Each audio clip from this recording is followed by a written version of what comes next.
Hello बच्चों, मैं प्रिया आपका स्वागत करती हूं आपके अपने यूट्यूब चैनल प्रमोद माही यूपीपी में। तो आज हम लोग करेंगे क्या, संवैधानिक विकास की प्रैक्टिस सेट यहाँ पर लगाएंगे। किसका प्रैक्टिस सेट होगा? संवैधानिक विकास का। और यहाँ पर आपको बताना भी है कि आपके कितने क्वेश्चन सही निकले हैं। तो देखते हैं पहला क्वेश्चन क्या है आपका।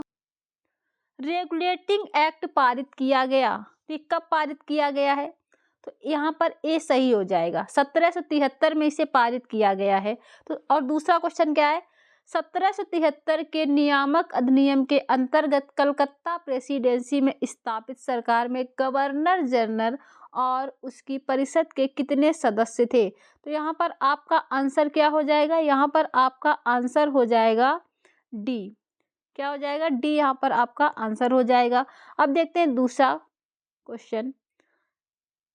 1773 के नियामक अधिनियम के अंतर्गत बनने वाले प्रथम गवर्नर जनरल कौन थे? तो यहाँ पर कौन सा आंसर आपका सही हो जाएगा? यहाँ पर बी सही हो जाएगा। कौन सा? वॉरेन हेस्टिंग यहाँ पर आपका आंसर सही हो जाएगा। चौथा नंबर देखते हैं। वर्ष 1774 में कलकत्ता में स्थापित सर्वोच्च न्यायालय के प्रमुख मुख्य न्यायाधीश कौन थे? तो यहाँ पर आपका आंसर क्या सही होगा? ए नंबर, एलिजा इम्पे थे। कौन थे? एलिजा इम्पे थे। अब देखते हैं 5 नंबर को।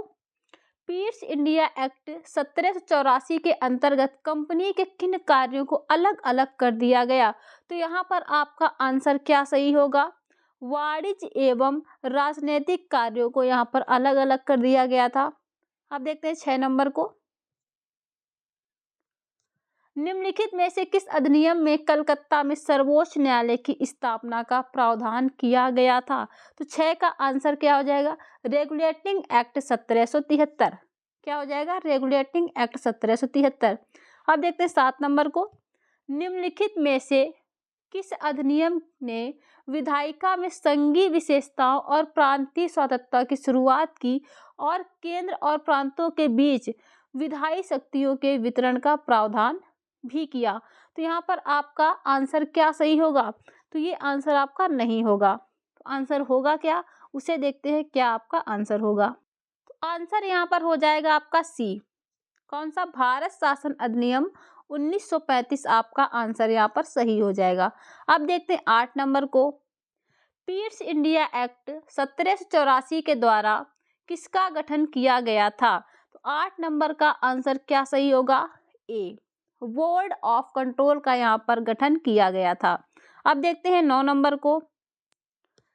1793 के चार्टर अधिनियम द्वारा नियंत्रण बोर्ड के सदस्यों तथा कर्मचारियों के वेतन किसके राजस्व में से देने की व्यवस्था की गई? तो 9 नंबर का आंसर आपका हो जाएगा ए, भारतीय राजस्व में से देने की व्यवस्था की गई थी यहाँ पर। अब देखते हैं 10 नंबर को। 10 नंबर क्या कह रहा है? किस अधिनियम के द्वारा ब्रिटिश संसद ने चाय और चीनी के साथ व्यापार को छोड़कर ईस्ट इंडिया कंपनी के भारत के साथ व्यापारिक एकाधिकार को समाप्त कर दिया था? तो यहाँ पर आपका आंसर क्या सही होगा? 1813 का जो चार्टर अधिनियम था, ये आपका ऑप्शन सही हो जाएगा यहाँ पर, ए नंबर। 11 नंबर क्वेश्चन क्या है आपका? 1813 के चार्टर एक्ट के अंतर्गत किन धर्म प्रचारकों को भारत में धर्म प्रचार का अधिकार मिला? तो 11 का आंसर हो जाएगा ए, ईसाई धर्म प्रचारकों को यहाँ पर अधिकार मिला था। अब 12 नंबर को देखते हैं। 12 नंबर क्या है आपका? 1813 के चार्टर अधिनियम के अंतर्गत कंपनी द्वारा अधिकार में लिए गए भारतीय राज्य क्षेत्रों पर किसकी संप्रभुता को सुदृढ़ कर दिया गया? तो यहाँ पर 12 का आंसर क्या होगा? 12 का आंसर होगा सी, ब्रिटिश क्राउन को। किसको? ब्रिटिश क्राउन को। अब देखते हैं 13 नंबर को। किस निर्णय ने संविधान की मूल संरचना का सिद्धांत निर्धारित किया? तो इसका आंसर आपका क्या होगा? ऑप्शन हम आपको दिखाते हैं अभी। तो यहाँ पर आपका आंसर सही हो जाएगा केशवानंद भारतीवाद। क्या? केशवानंद भारतीवाद। अब देखते हैं 14 नंबर को।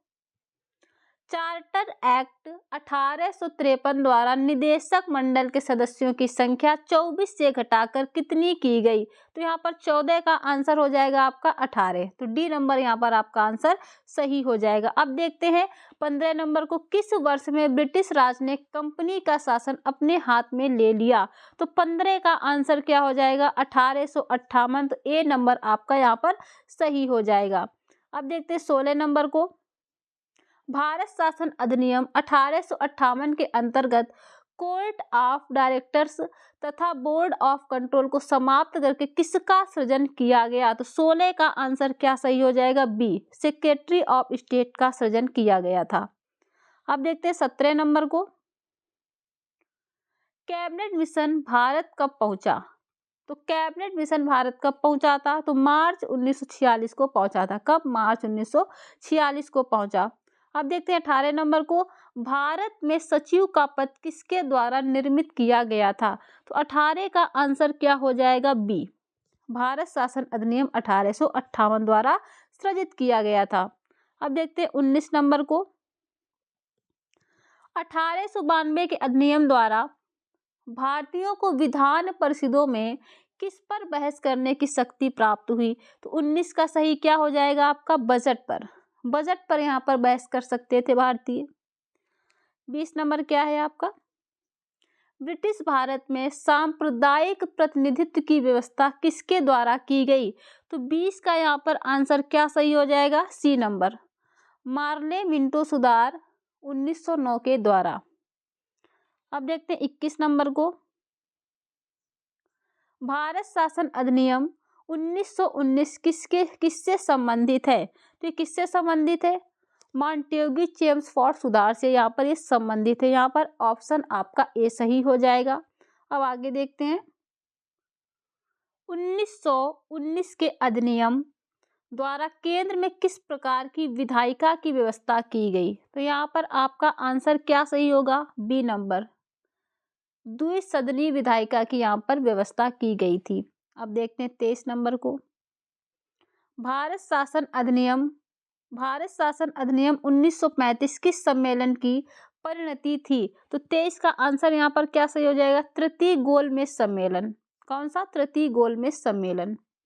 24 नंबर, भारत शासन अधिनियम 1935 ने भारत में किस प्रकार की शासन प्रणाली की व्यवस्था की थी? तो 24 का आंसर हो जाएगा डी, संघीय शासन प्रणाली। 25 नंबर क्या है, भारत शासन अधिनियम 1935 के द्वारा केंद्र में किस प्रकार का शासन स्थापित किया गया? तो 25 का आंसर हो जाएगा सी, द्वैध शासन। कौन सा? द्वैध शासन। 26 नंबर क्या है, 1935 के अधिनियम द्वारा भारत में प्रांतों को कौन सी शक्ति प्रदान की गई थी? तो 26 का आंसर भी क्या हो जाएगा? सी नंबर हो जाएगा, स्वायत्तता की। किसकी? स्वायत्तता की। अब देखते हैं हम लोग 27 नंबर को, निम्नलिखित में से किस अधिनियम द्वारा संवैधानिक निरंकुशता का सिद्धांत प्रवृत्त किया गया था? तो 27 का आंसर सी हो जाएगा, 1935 का भारत सरकार अधिनियम। कौन सा? 1935 का। 28 नंबर क्या है, 1935 के अधिनियम द्वारा स्थापित संघ में अवशिष्ट शक्तियां किसको दी गई थी? तो यहाँ पर किसको दी गई थी? 28 का क्या सही हो जाएगा? आंसर सी, गवर्नर जनरल को दी गई थी। 29 नंबर को देखते हैं, 1935 के भारत शासन अधिनियम द्वारा कौन भारत से अलग हुआ? तो यहाँ पर पूछा गया है कि 1935 के जो भारत शासन अधिनियम था उसमें कौन सा या फिर कौन अलग हुआ है भारत से? तो यहाँ पर क्या आंसर हो जाएगा? ए नंबर आंसर हो जाएगा। तो म्यांमार भारत से अलग हुआ था 1935 के भारत शासन अधिनियम से। अब देखते हैं 30 नंबर को, भारत में संघीय न्यायालय की रचना का समर्थन किस अधिनियम आयोग द्वारा किया गया था? अधिनियम या आयोग द्वारा किया गया था? तो यहाँ पर आंसर हो जाएगा सी, 1935 का भारत सरकार अधिनियम। अब देखते हैं 31 नंबर को, 1935 के अधिनियम के संदर्भ में किसने कहा था कि ये अनेक ब्रेकों वाली इंजन रहित गाड़ी है? तो 31 का आंसर आपका क्या सही हो जाएगा?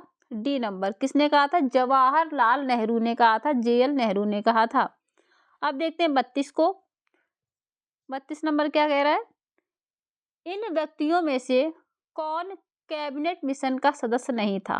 तो कौन नहीं था, तो यहाँ पर आंसर आपका सही हो जाएगा ए, विलियम वुड नहीं थे। अब देखते हैं 33 नंबर, भारत के लिए संविधान की रचना हेतु संविधान सभा का विचार सर्वप्रथम किसने प्रस्तुत किया था। तो 33 का आंसर क्या हो जाएगा, बी, स्वराज पार्टी ने प्रस्तुत किया था सबसे पहले। अब देखते हैं 34 नंबर, स्वतंत्रता के पूर्व के दिनों में प्रारंभ में किसने संविधान निर्मात्री सभा का विचार प्रस्तुत किया था। तो 34 का आंसर क्या हो जाएगा, डी, एम.एन. राव ने प्रस्तुत किया था। 35 नंबर क्या है, किसने कहा था कि भारतीय संविधान भारतीयों की इच्छा अनुसार ही होगा। तो 35 का आंसर क्या सही हो जाएगा, ए, महात्मा गांधी ने ये कहा था। 36 नंबर क्या है, वर्ष 1928 में कांग्रेस नेताओं की एक समिति ने भारत के लिए एक संविधान का मसौदा तैयार किया। इस समिति की अध्यक्षता किसने की थी। तो 36 का आंसर क्या हो जाएगा, बी, मोतीलाल नेहरू ने यहाँ पर अध्यक्षता की थी। 37 नंबर का आंसर क्या होगा, कैबिनेट मिशन योजना के अधीन बनी भारतीय संविधान सभा में कितने सदस्य थे। तो 37 का आंसर हो जाएगा डी, कितने थे, 389। अब देखते हैं 38 नंबर को, भारतीय संविधान सभा में महिला सदस्यों की कुल संख्या कितनी थी। तो महिला सदस्यों की जो संख्या थी आपकी, यहाँ पर तो नहीं दिए, 14 भी नहीं थी, 20 भी नहीं थी, तो कितनी यहाँ पर थी, तो यहाँ पर 15 संख्या थी। कितनी, 15 संख्या थी, या इसके उत्तर आगे दिए हैं। अब देखते हैं 39 नंबर क्वेश्चन, भारतीय संविधान सभा में ब्रिटिश भारत तथा देशी रियासतों कितनी सीटें आवंटित की गई। तो यहाँ पर ऑप्शन कौन सा सही हो जाएगा आपका, ए नंबर, 296 और 93। क्या हो जाएगा, 296 और 93। 40 नंबर को देखते हैं, भारतीय संविधान सभा की पहली बैठक कब हुई थी। तो कब हुई थी, 9 दिसंबर 1946 को पहली बैठक हुई थी। 41 नंबर क्या है, भारतीय संविधान सभा की प्रथम बैठक में किसने भाग नहीं लिया। 41 का क्या हो जाएगा, डी, तो यहाँ पर मुस्लिम लीग ने भाग नहीं लिया था।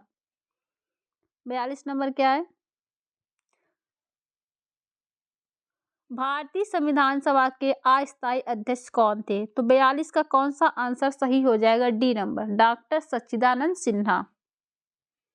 43 नंबर क्या है, संविधान सभा के चुने हुए स्थायी अध्यक्ष कौन थे। तो 43 का आंसर क्या सही हो जाएगा, डॉक्टर राजेंद्र प्रसाद। क्या हो जाएगा, डॉक्टर राजेंद्र प्रसाद। 44 नंबर, भारतीय संविधान सभा में उद्देश्य प्रस्ताव किसके द्वारा प्रस्तुत किया गया था। तो 44 का आंसर हो जाएगा ए, जवाहरलाल नेहरू द्वारा प्रस्तुत किया गया था। 45 नंबर क्या है, बी.आर. अम्बेडकर स्वतंत्र भारत के पहले मंत्री थे। कौन से मंत्री थे पहले, तो 45 का यहाँ पर बी हो जाएगा, पहले कानूनी मंत्री थे। अब देखते हैं 46 नंबर को, भारतीय संविधान के निर्माण के समय संवैधानिक सलाहकार कौन थे। तो 46 का आंसर क्या हो जाएगा, 46 का आंसर हो जाएगा सी, बी.एन. राव थे। कौन थे, बी.एन. राव थे। 47 नंबर क्वेश्चन देखते हैं,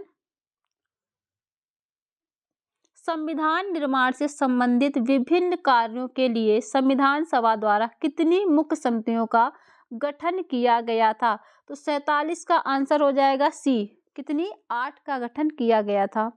अब देखते हैं 48 नंबर को, संविधान निर्मात्री परिषद की झंडा समिति के अध्यक्ष कौन थे। तो 48 का आंसर कौन सा होगा, ए नंबर, डॉक्टर राजेंद्र प्रसाद थे।